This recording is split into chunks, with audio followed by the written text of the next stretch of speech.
From the far horizons of the unknown come transcribed tales of new dimensions in time and space.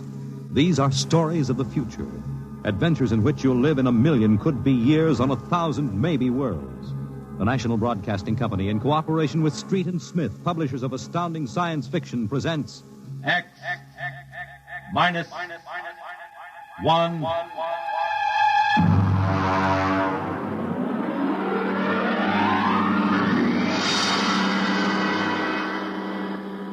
Tonight's story, Almost Human, by Robert Bloch. Have you heard of the new science called cybernetics?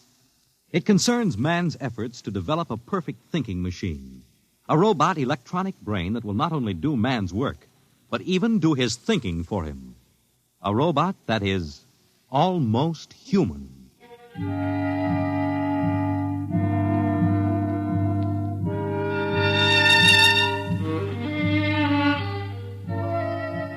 No, it's not impossible at all. In fact, one day, something like this may happen. A tall, suave gentleman in a black raincoat will walk down the street until he reaches a shuttered, isolated house. And then he will slowly mount the front steps, push the doorbell. Just a minute. I said just a minute. Hold your horses. What do you think you'd... Good evening, my dear. Duke, why did you come here? Curiosity, darling. I've been thinking over what you told me at our chance meeting last week. Duke, you promised me. I decided to come and take a look for myself. Where is the professor? In his study. Where's Junior? In the nursery. The nursery? How quaint. And you, I take it, are Junior's nursemaid? I helped the professor. Tell him he has a guest. Duke, he's a nice old guy. Don't Tell do him, it. darling. All right. Yes? What is it, Miss Williams? Professor Blassman, a gentleman... Here? I don't understand. I gave orders no one was to be admitted to the house. He insisted. Very well. Wait here. I'll get rid of him. Sir? Professor Blasserman, I've come to see Junior. Junior? There must be some mistake. There are no children in this house.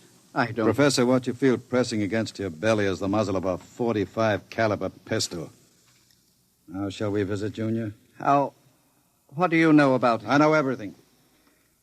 Shall we go inside? I warn you. On the contrary, I warn you. Very well. This way.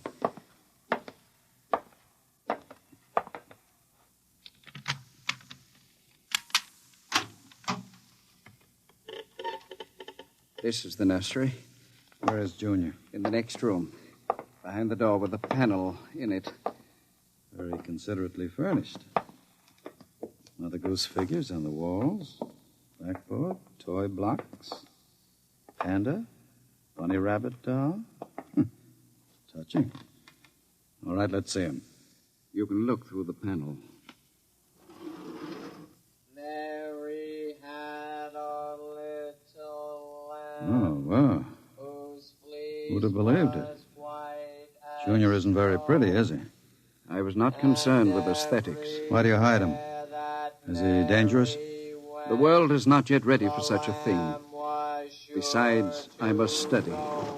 As you can see by his play, he is very young, hardly out of the cradle. I am educating him. With nursery rhymes? The brain is undeveloped. It must learn its behavior patterns like any infant. You call that 8-foot monster an infant? Physically, of course, he'll never change.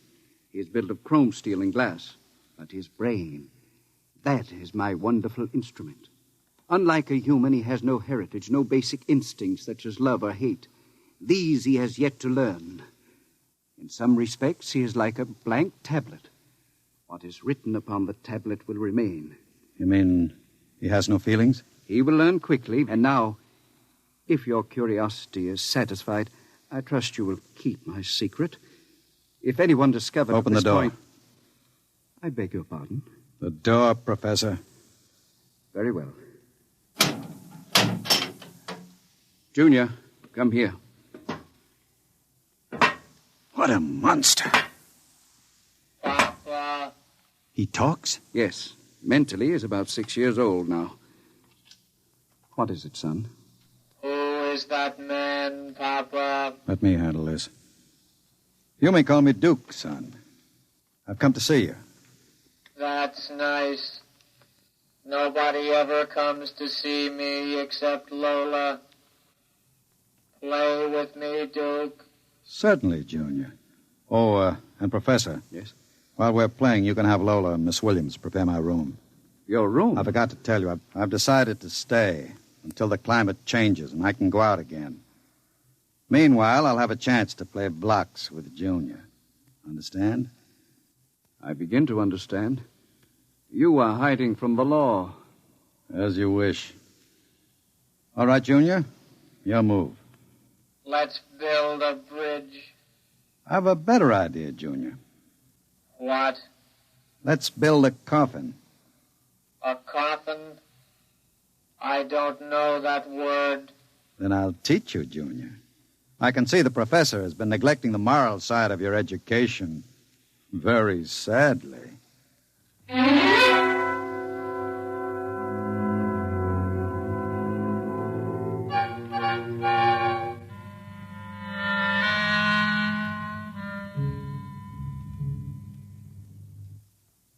You shouldn't have come here, Duke.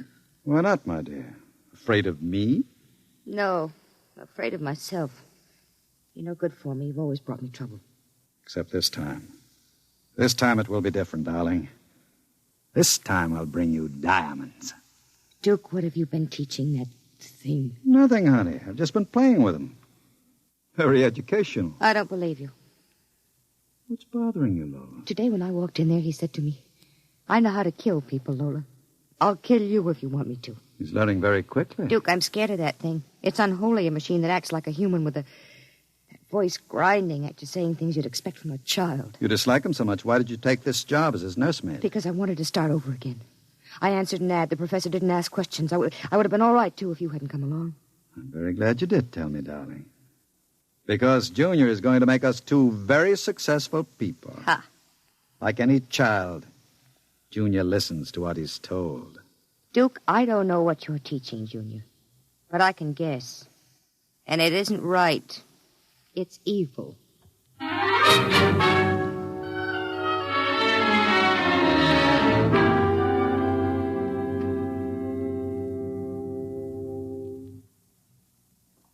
Now, write on the blackboard, Junior.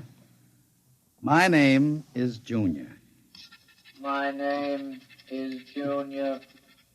People are evil. People are evil. Evil must be destroyed. Evil must be destroyed. The professor is evil. The professor is evil. The professor must... What are you doing?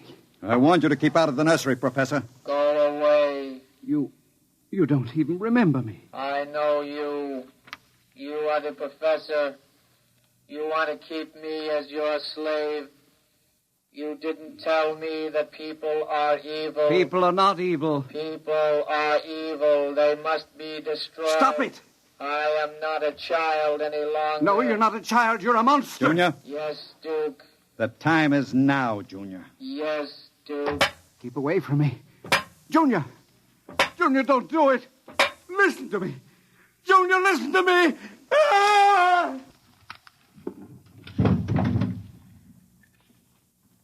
I did it, Duke. Duke, I... Can we go away now, Duke? I don't like it here anymore. Duke, why did you do it? The professor was in the way. We'll have to move very quickly now, Lola. We? Because if you don't plan to come along, just say so. I can have Junior write your name on his blackboard. Where are we going? We'll go to Charlie's. With Junior? With Junior. Oh, Duke, you can't. I'm afraid. Relax, my dear. The Duke has great plans for you two. Wouldn't you like to be independently wealthy for the rest of your life? No cares, no worries? Just good times and fine clothes all the time? The only way you get that way is by inheriting $1 million. Not when you have a fellow like Junior around. I'm still afraid of him. Junior wouldn't hurt you. You wouldn't hurt Lola, would you, Junior? I like Lola. She's pretty. There, you see? He thinks you're pretty. Junior's growing up.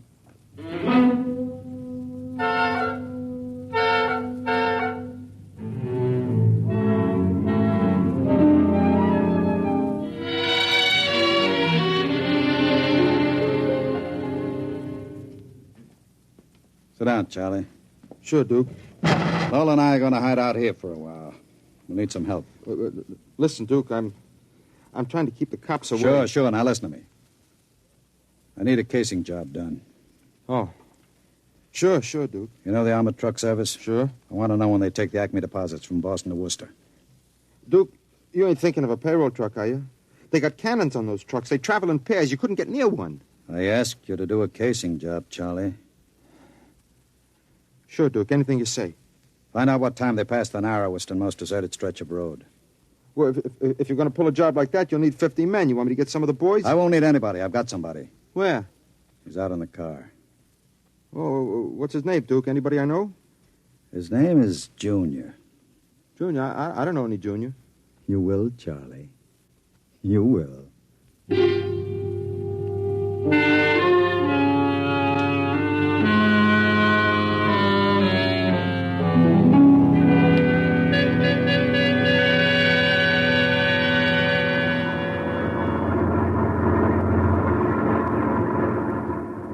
Smoke, Sam? Well, thanks, Al. Whew, it sure gets hot in these armored trucks, huh? You'll get used to it. How much we hauling this time? About $250,000. Brother, could I use a hunk of that? Who couldn't? What's your first stop? Acme National Bank. Then we unload a payroll of the Bronson watch plant.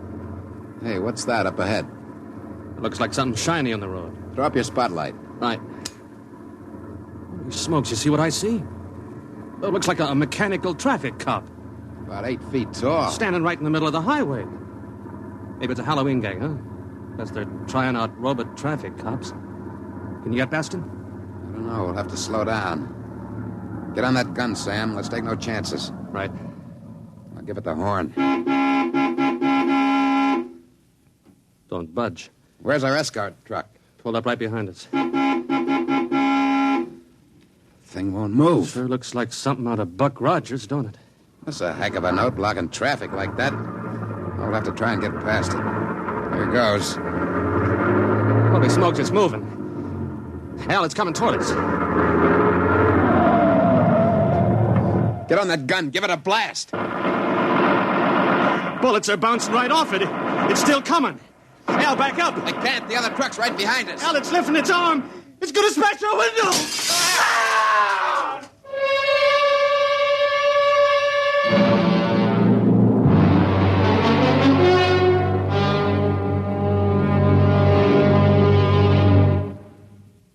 Jeez.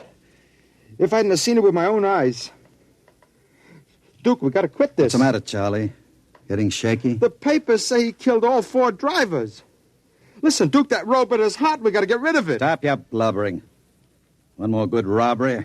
You ain't going to pull another one. Why not? Count me out, Duke. The law's going to track that baby. Are you quite finished, Charlie?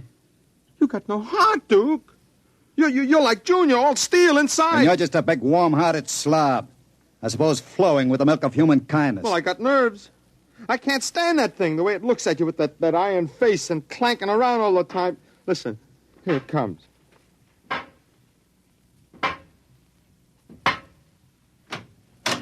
Hello, Junior. Hello, Duke. I've been talking to Charlie. Yes, Duke. You know what I think, Junior? I think Charlie's yellow. You know what happens to people who turn yellow, don't you? Yes, Duke. Tell him. They're evil. We have to destroy them. Huh? You see, Charlie? Junior doesn't like people who sing to the police. Duke, wait a minute. You know I'd never turned stoolie or anything like that. I never sang to the coppers in my life. You can count Junior. on me. I don't want no trouble with you. Stop him. I wouldn't... Yes, Duke. Duke! I stopped him, Duke. All right. Take him down to the cellar. Duke, that noise. Charlie! Junior, put him down. Take him down to the cellar, Junior. Yes, Duke. Duke. Relax, darling. Stop shaking. Duke, we can't stay here. Charlie's going to be missed. He's got friends. Now we'll have the gangs after us, too. Oh, come on now. Don't worry, darling. The Duke will take care of everything. Where are you going? Out to a travel agency to get some tickets. You and I are going to take a trip, Lola. You're leaving me alone here? Junior's here, too. It's just it. It's being alone with that thing. Duke, I got the jitters. Now, don't you worry. In 48 hours, you and I will be on our way to Switzerland with $500,000 worth of loot. What about Junior? Junior will be taken care of. How can you get rid of him? Junior will do anything I say. So I'll merely have him get into the furnace and sit there while I fill it with oil and set fire to it. Too bad the professor couldn't have stayed around to see him growing up. He's almost a man now, Junior is. But not quite as clever as a man. You'll find that out after he steps into the furnace. Get rid of Junior now, Duke, before you leave. There's no time. I'll be back about 8. Duke, please. And be nice to Junior while I'm gone. Don't show him you're afraid of him. Goodbye, darling. Goodbye, Duke.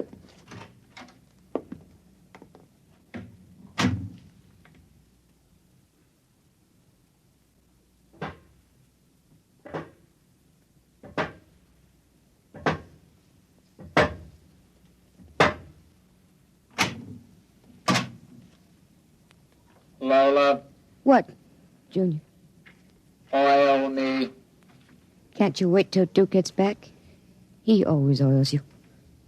I want you to oil me, Lola. All right. I like you to oil me, Lola. Yes, Junior.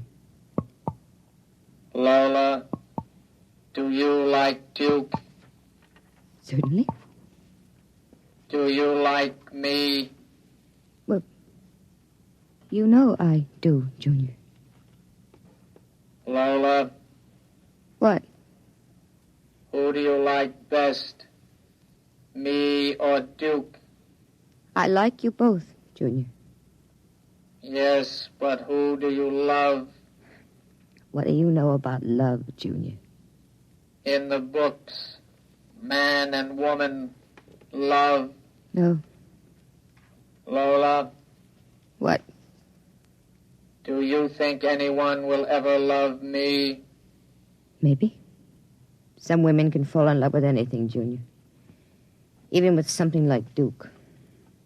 Why, Lola? I don't know. Maybe because, well, as long as she thinks her man is the smartest and the strongest. I see. Where are you going? To wait for Duke. He won't be home for a while. I'll sit in the hall and wait for him. All right, Junior. I want to be alone and think. About what? I read in a book today it was bad to kill people. What does that mean? Bad. Bad. I don't know, Junior. I guess it's just a word.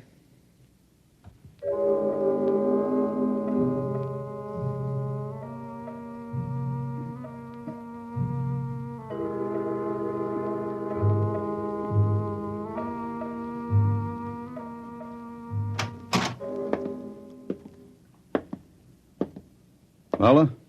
Hello, Duke. Oh, it's you, Junior. Why are you sitting in the dark? I was waiting for you, Duke. Well, now that's a good boy, Junior. Lola oiled me. That's nice. I tell you what, Junior. I've got a little job for us down in the cellar. Let's go down there. Now, Duke. Right now, Junior. All right, Duke. Are we going away soon, Duke? Yes, Junior. We're going away. What's in the cellar, Duke? A little surprise for you, Junior. You'll find out.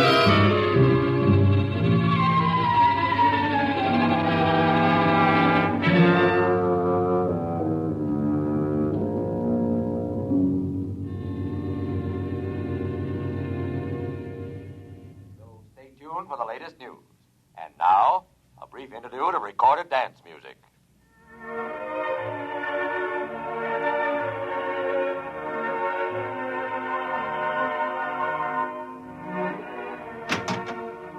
Duke? Is that you, Duke?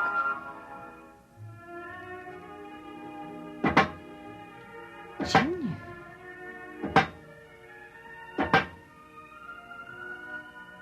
Hello, Lola. I thought I heard Duke come in. He came in.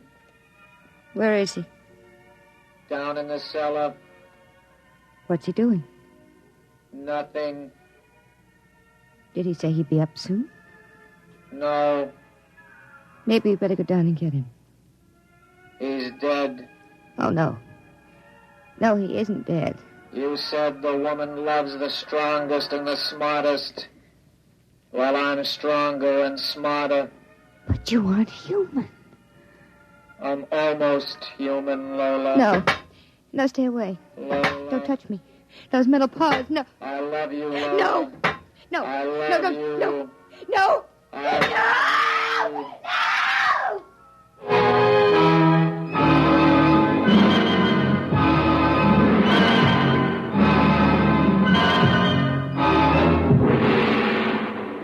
I love you. The last thing she heard was the robot's harsh voice, droning it over and over again. I love you. I love you. I love you. And strangely enough, it did sound almost human.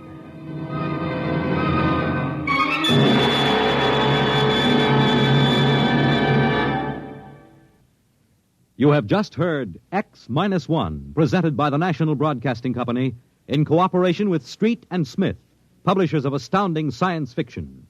Tonight, by transcription, X-1 has brought you Almost Human, a story by Robert Bloch, adapted for radio by George Lefferts. Featured in the cast were Santos Ortega as Duke, Joan Allison as Lola, Jackie Grimes as Junior, Guy Rep as the Professor, Nat Pullen as Charlie, Joseph Julian as Al, Lynn Cook as Sam, and Merrill Joels as the radio voice. Your announcer, Fred Collins. X-1 was directed by Ken McGregor and is an NBC Radio Network production.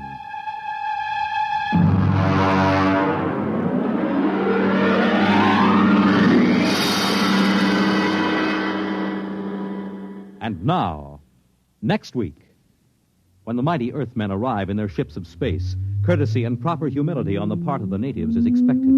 But some native inhabitants are too small to be impressed. We'll see what happens to such an expedition marooned on a far planet next week at X minus 1.